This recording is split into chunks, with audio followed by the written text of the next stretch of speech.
Hi, everyone. Good morning, good afternoon, good evening, depending on where you are in the world. Please do post where you are in the world. We love to see where everyone is tuning in from. My name is Catherine Mattice. I'm the founder and CEO of Civility Partners, and we're a company that focuses on building thriving, positive work environments through coaching and training and all sorts of stuff, consulting. I also have a cough, so good thing we're talking about well-being today. Today, I have Petra Velzeboer. Did I say that right? Well done. Thank you. Perfect. And Petra is a fellow TEDx speaker, a renowned mental health expert, and CEO of mental health consultancy PVL. So thank you, Petra, for being here with us today. Lovely to be here. Thanks for having me. Yeah. Tell us a little bit about your journey into wellness. Sure. Well, I know we don't have that much time, but I trained as a psychotherapist. I run a business supporting organizations. But for many of us in the mental health space, it's deeply personal. And so my story started out in a very unconventional way. I was born and raised in a religious cult. And so if you think of just coercive control and expectations, it led to my own mental health sort of journey. And as I built my own life up, right, I started thinking, oh, there's more that's in our control that we can take responsibility for when it comes to our mental health. So as I continued to develop my learning and business, I thought I want to share this with people. Okay, and we'll have to have you back to discuss the cult situation because I know That's a whole everyone's thing. curious. Yeah, such an interesting way to grow up. So thank you for sharing that with us. And by the way, everyone tuning in, please do ask questions. We have a world-renowned expert here, so let's get your questions answered. So, mental health is obviously a big topic ever since COVID. Hopefully it already was, but COVID certainly drove that topic home. What is the organization's responsibility for creating opportunities for mental health, shall we say? And what's the individual's responsibility? Great question. And when I work with organizations, we talk about, well, what does good look like? What does a mentally healthy organization look like? Not just what do we do when people are in crisis, right? Or struggling. And so a healthy organization has both of those things. So on the one hand, it has individual responsibility. I am able to be self-aware, understand what's going on for me, ask for what I need, have boundaries in place, these sorts of things, plus organizational responsibility. And that's where we create safe spaces for people to be themselves. And we know that there's so much science around productivity and talent retention, and a whole amount of business objectives are fulfilled when you have that kind of safety. And it isn't all about benefits and perks. And a lot of organizations come at this from a benefits and perks perspective. They're like, oh, we've got this app, or we've got this thing, or you can call this number. Great. But that's only going to work if you've got that organizational safety going first. Otherwise, all you're doing is outsourcing the problem, right? You're saying, go over there, sort yourself out, and then come back and usually like slave away over here, right? In this perhaps unhealthy environment. So certainly we need both.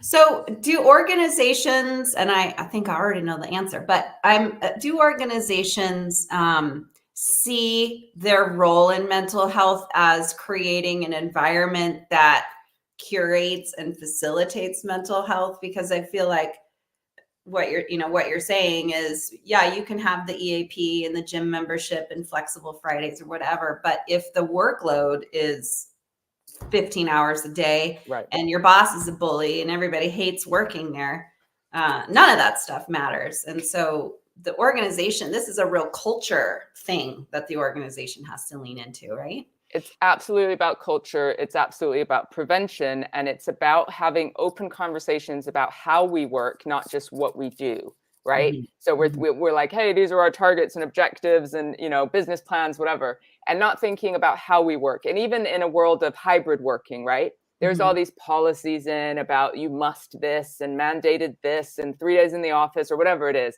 But people are coming into offices on Teams meetings all day. And you're like, why? Like, where's the belonging, the connection, the collaboration, the pieces that would actually enrich an office experience?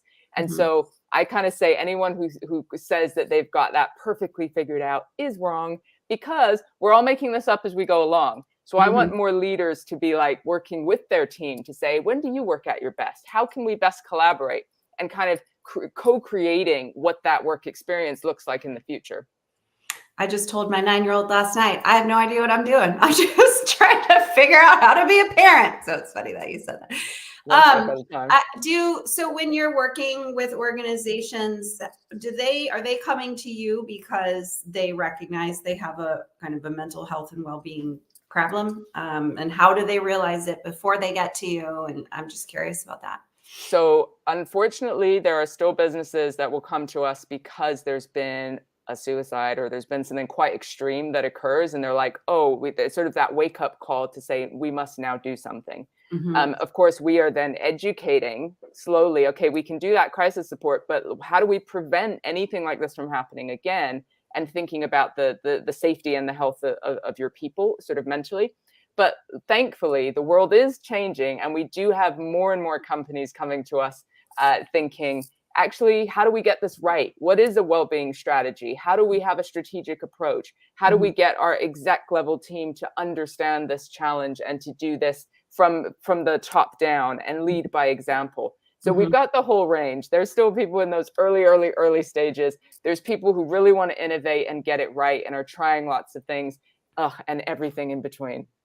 Yeah, I hear you. We get often our clients are kind of toxic for one reason or another. And part of that's how, my passion coming from how I started my business, which was coming from a toxic environment. So I probably attract those types of clients. Sometimes I'm like, why do I have a job? Shouldn't leaders just know that you can't have bullying and harassment at work? But whatever.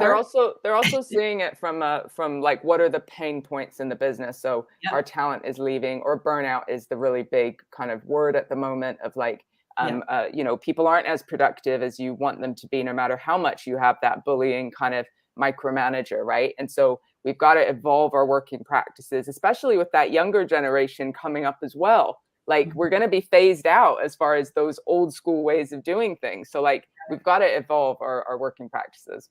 Agreed. Yeah. And I think, there'll always be mean people, for example, but the younger generations are coming from having talked about bullying in school way more than you and I did. I don't know that we ever talked about that really. If maybe it was an assembly one time in 4th grade or something. So there's a lot more awareness around like, you need to respect me. I feel like we're definitely kind of aligned in that while we're going into toxic work environments due to toxic behavior, toxic culture, that obviously that creates stress, which creates burnout. And just wanted to go back to what you had said earlier about not looking at just what we're doing, but how we're doing it. I just kind of wanted to operationalize that for people, because we did something very recently with the client around that, where we've been doing a series of trainings and lots of work. But one thing we did recently was a workshop where we basically asked in several different ways in order to get as much data as we could. Essentially, in what ways does the organization hinder the ability for you to be respectful and civil at all times? And like, what ways, how do the processes cause you stress? Could they be adjusted so they're less stressful? And we collected 30 pages of ideas and then moved them into themes. So we were able to give that back to the client and say, yeah, we're working on individual behavior, but here's what you as an organization can be doing to make sure that you're facilitating the ability for people to live out this behavior you want them to live out. So it's pretty cool, pretty fun exercise. Sounds, really, really deep and profound as well, to kind of hold a mirror up to the organization.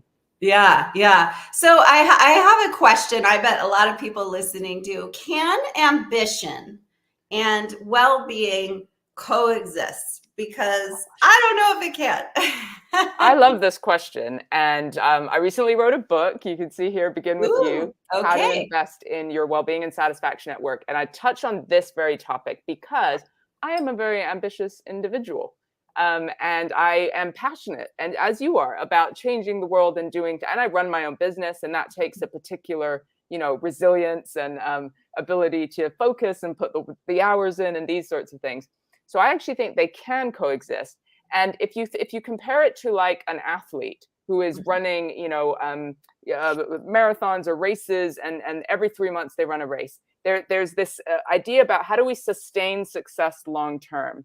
So I'm going to push myself, train really hard to do the Olympics, for example. That's like a 15-second race, or however it goes like that. But I have performed, done my personal best, maybe won a medal, right? Huge. That's not the end of my career. I'm going to keep going, right? But I know that because I pushed myself to that absolute extreme, I now need recovery time for my muscles, for my mindset, so I'm going to be in a different phase of that ambition journey, but I'm going to keep winning, right? So people think this concept of like winning or competing is like disingenuous or disconnected from, like, I call it bubble bath well-being, which is like, we're all gonna just light some candles and like be in a bubble bath.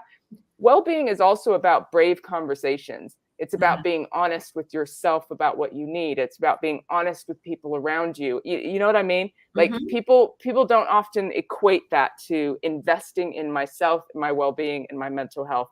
And for me, when my mental health struggled the most, it was because I was leading a double life. So on the one hand, I was like pretending that this was okay and that this is how I needed to show up to make other people happy, but not answering to my truth or being honest with anyone. And so those are the kind of where the cracks begin to show. So I absolutely think ambition and well-being can go hand in hand, but it takes honesty, radical responsibility for yourself, for your own mental health, and communicating your boundaries and what you need, but also learning to say no to stuff. We're in an age of distraction, right? Is that level of busyness essential? Because you could strip that away and focus on one goal to the absolute max and achieve it, right? But you got to be kind of like, I'm going to say no to a few things in order to help me achieve that and stay there.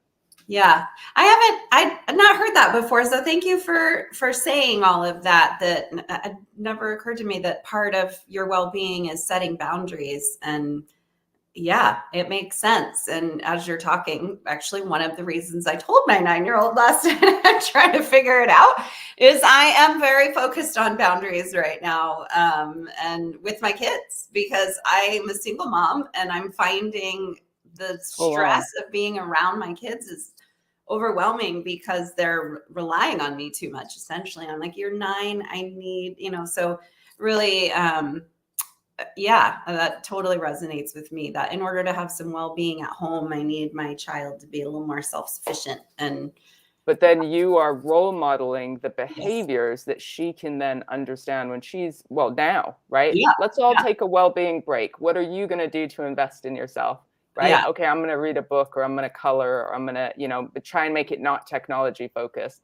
All right, I'm going to take that bubble bath. Take that bubble bath. Yeah. Don't bother me. there's nothing wrong with bubble bath. The door will be locked. Yeah. I'm thinking too, because I kind of joke, sometimes we got to be a ninja at work to get things accomplished. And maybe your business that you work in isn't going to have some big budget or well-being program, but some of the little things maybe that managers could do, just popped in my head, is like maybe in staff meetings with their teams, that could be part of the conversation. Like, let's go around the room. What are we all doing to take care of ourselves? Just as kind of a reminder that we need to do that. My therapist asks me that at the end of every session. And I appreciate that, because sometimes I'm like, nothing.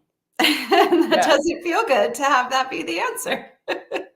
Well, sometimes that is the answer, right? But so in my business, so we're a small team, but we've got a group of us working together. We will do that at work because we want to role model those behaviors. So we will say, what's one thing you're going to do to invest in yourself today?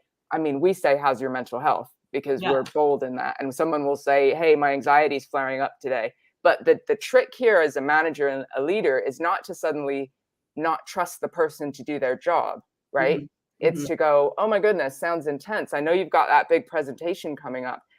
Is there anything you need in order to execute, right? Yes. So you're not implying that they now are deficient and have lost all their skill because they're having a tough day. Usually they want to achieve, and that's the ambition piece. It boosts our well-being when supported in the correct way. Yeah. And then we might say, what do you need to do after that thing just to shake it out and just make sure you kind of reset? And then they might say, I'm going to walk my dog, or I'm going to do something to, permission, autonomy. Yeah. How do you, I see some questions. I'll get to them in 1 second. Ooh, St. Martin. I've been there semi recently. Thanks for joining. We got people from all over the world. I love it. I see your question, AJ. I'll get to it in 1 second. Now I can't remember what my question was. Okay, AJ, we'll come back to my question and go to yours. Let me put it on the screen for everyone. So as you told, setting boundaries is a great step for mental health, but let me ask, how do cultural and societal factors influence mental health and performance, and what strategies can be implemented to account for those differences? Great question. As always. Great question, AJ, and huge differences, of course, right? So from there's many cultures still that don't believe in mental health, or some cultures think you're possessed if you're like, hearing voices, or it's a very different cultural nuance depending where you're dialing in from, and it may not be okay to bring some of these things up in the workplace. Unfortunately, we're working every day to make that different in different countries. So I would say use language that is just a little stretch from where you're at. You don't have to jump all the way to what I'm talking about. We're trying to lead the way as thought leaders to show people that there's a different way. You might not use the phrasing mental health at work. You might use the phrasing well-being or mindset, or in how do you invest in your mind, or what do you do for fun? Like I know in Asia and some countries on that side of the world, they won't even ask each other, how was your weekend? Because that's seen as like an affront, or you're kind of imposing, and you separate kind of work life and personal life. So that might be a big deal to just kind of check in on how's your son doing, or how, so that's fine. Do small steps. However, we're in an age of education. You can learn things on YouTube. You can learn on LinkedIn Live. You can get books. There are ways that you can educate yourself around well-being, mental health, burnout, and start creating change in your small part of the world. So that might be your sibling, your partner, your wife, your husband, right? Your child. That might be your part of the world, right? So challenge your own biases, the stigmas around it, and be open-minded to learning. Yeah, I love that answer. Kind of back to the ninja thing. Maybe you can't change your whole organization, but you can model what you want to have happen in your organization, and at the very least focus on taking care of yourself. And I'll just go to the extreme on my answer. Sometimes I get asked, kind of bringing it back to the bullying, what do I do? My employer doesn't seem to care. And it's like, well, they don't care. So why do you care? You should not be there. So if you're feeling like you're standing alone in well-being, and your workforce or your manager is still pounding you or bullying you or whatever, then go somewhere where your mental health is treasured more than that. I remembered my question. Do we see movement in the stigma of mental health and talking about that at work? And what does the future hold for that stigma? We do, not everywhere globally, but there are massive changes. I mean, I've been in this space for over 10 years, right? And 10 years ago, you wouldn't dream of a CEO, for example, talking about their well-being or mental health. We've seen a massive leap since the pandemic times, as far as that openness. Like we were suddenly in everyone's living room, and we knew they had a dog or a kid, or whatever that might be, their taste in furniture. It was the Wild West at the beginning, wasn't it? And so that has sent us kind of leaps and bounds into a little bit more honesty, realizing that everyone's mental health was affected during those times. So it's normalized it. I'm seeing some countries, I'm going to throw the US into this one, who are kind of like doing this fear of and pulling back, like, oh, we talked about mental health for a little minute, but we're going to pull right back and not do any of that anymore. And that's a broad statement, but I'm seeing anecdotally a little bit more of that.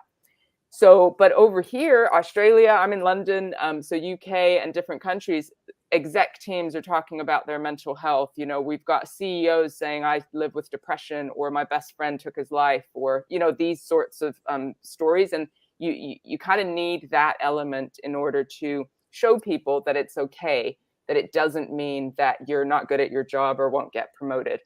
But we have a long way to go, that's for sure. But it takes people being brave enough to talk about their own experience, but also to talk about mental health from an uplifting, what is good? Like, people aren't brave enough to say what's going well in your life right now. And like, what's one thing you're grateful for? And like, let's celebrate the wins. Like, that's mental health too. People kind Right. of forget that. They think it's all like, are you depressed? You Yeah. know, and like, oh, and What's you know, wrong and with you? yeah, Yeah. we're Yeah. almost ashamed of doing well because we're like, oh, the world's struggling. And so everyone's bringing each other down. And I'm like, and we'll go in our team meeting and we'll say, what's one thing you're grateful for? And we'll go around and the energy just lifts. Yeah. Yeah. That's a great point. Back to that client, we gave them a facilitator's guide for all the managers so that it's full of these little 15-minute exercises that are around positivity, respect. The Gottman index, there's an exercise in there. If you don't know what that is, it's that we need 5 positive statements for every 1 negative. And just to give them, because I think we don't, and this applies to mental health and well-being, we tend to focus on it when it's a problem as opposed to, and same with culture. If we're constantly talking about a positive culture or a culture of mental health where we're making room for people to get the breaks they need or what have you, that you have to talk about it all the time and do stuff around it all the time. It doesn't just happen. And it could happen in your team if your manager or someone there is kind of a powerful force in that. But yeah, I agree with you. We definitely got to talk about the positive stuff. And learn from the younger generations. If you've got kids like you do, if you've got the younger workforce, like they're tapped into a bigger mental health conversation through social media, through all these things. And for all the negatives, there's a much greater awareness and knowledge about this stuff. So I kind of like to learn from that way as well and be like, what's your understanding of mental health, or what's happening in your world, school, environment, whatever it might be. Yeah, that's actually maybe another great way for a manager to just start talking to their team about it. That question, what does mental health mean to you? Yeah. Or what does happiness mean to you? Or what is gratitude? And even just picking phrases like that and just having a conversation about what they mean. I mean, you don't have to be, in HR with a huge budget to at least influence the people right around you. Like you said, the small circle. And open up the space. Yeah. Basically saying, I'm comfortable with this. That's the scary thing for lots of leaders. And so, and not knowing the outcome when you bring that people together in that conversation. But what we need more of, connection and belonging at work. Yeah. We're feeling more isolated. We're feeling more lonely. We're feeling more disconnected. And this is terrible for our mental health. Yeah. So this is what when you talk about prevention and culture, how do we help people feel connected and have a sense of belonging? That's where you start. Yeah, that's a great point. Just we need to belong to somewhere and feel valued. That is a basic human instinct, just like eating is. And so we can't forget that. And how interesting that we still are having this conversation that humans aren't just resources. They're actually humans with human stuff happening. And so we gotta manage that at work. They don't just become robots when they're walk through the door, show up on a team meeting. I have another question for you. Something I see in my work is sometimes there's like a victim mentality that can hinder culture, and there's like a level of like, I hear you, I empathize with you, but also essentially the amount that you talk about your victimness is toxic. Yeah. Or like there's something called a victim bully in the academic research where you like a bully, someone who's engaging in toxic behaviors, like victimhood is one of their tactics so I'm just curious in terms of mental health. It's like, it seems like at least related to bullying, there's like a line that can get crossed, or it's like, okay, now you're bullying everybody else with this stuff that you're doing. Is there a line in mental health? Like if I'm at work almost every day talking about how horrible my life is, or that I'm too anxious, I can't function. Like, is there a line there that I would be crossing? And what's the organization's response to that? What should that be? There's definitely a culture, like I'd say, like negative energy that people can bring. And having been in this place myself, I certainly know that we can get into a stuck place, and that's that victim mentality, right? And so that's whether you have a diagnosis or whether maybe you've experienced grief, maybe you've experienced just a life circumstance that's just been awful, right? And it's affected you. And of course, we're all going to go through a process of whatever, emotions, being distraught, needing support, needing resources. But then if we think of neuroscience, right, our neural pathways, if we don't then think proactively about solutions like support systems, we do need to feel the feelings, but we certainly can get stuck. And so I got stuck but I was raised in a cult and I didn't go to school when I was a kid and I didn't blah, blah, blah, blah. You could do this long list, right? But eventually I was only hurting myself. I was just staying stuck. And I would seek out the people, which is interesting, to validate my stuckness. Right. So I'd be able to say, oh my God, isn't it awful? And they'd be like, yeah, it's awful. You kind of choose those people unconsciously rather than those kind of conscious kind of coach types or people who are creating change. And they'd say, I mean, that does sound really awful. What's one small thing you can do about it? Right. And so in my book, I talk a lot about radical responsibility to get out of those stuck places. And even in a toxic environment, to ask yourself, what is in my control? What is not? I'm going to try the bits that are in my control. But after that experiment, if it's affecting my physical or mental health in a way that's going to probably affect my career trajectory negatively long-term, poor confidence, poor outcomes, networks, these sorts of things, I then need to make changes, right?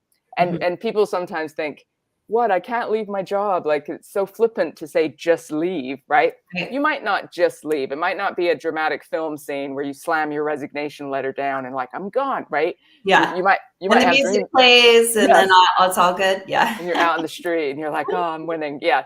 It might be a longer process, right? You might reduce to 4 days a week. You might create a variety of ways that you can transition into something else, but be proactive, whatever that looks like.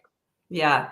And that's the thing. So it's hard to pull people out of that. I think you have to want to pull yourself out of the stuckness, right? And that's where employers struggle of like, we're trying to help you with solutions. We've given you the number for EAP. We hear you, we support you, you've taken your leave. But at some point, we're a business and you have to function. And I don't know, maybe I don't need to sound cold-hearted, but just recognize, as a business owner, I recognize that if I want my employees to tell me about their mental health, and I'm the queen of, why don't you just log off and take the rest of the day off, or come back next week, and so, but yeah, I mean, as a business owner, if one of them is like victim all the time, I feel like at some point I'd have to say, can't do that. So it's clear expectations, and people avoid those conversations. They wait till your performance review and suddenly have a stack, and now that person feels attacked. So like feedback in the moment as much as possible, and then use coaching skills, which is empowering personal responsibility. So so this sounds really tough. Here's the job that we need to do. What is possible, and how can you get there, and how can I help? So you're getting them, you're eliciting them to go, well, to be honest, I need, do some of the work. Like, managers are not parents, even though there's some crossover. Right? I mean, yeah. But even with our kids, we want to coach them to figure it out so that they can be more independent and we can go have that bubble bath. You know what I mean? Yeah. So it's that collaboration rather than managers are worried that they need to have all the answers and like, here's the plan, do this thing. But they're like, oh, I don't know anything about mental health. Yeah. So like, say, how does your depression show up for you?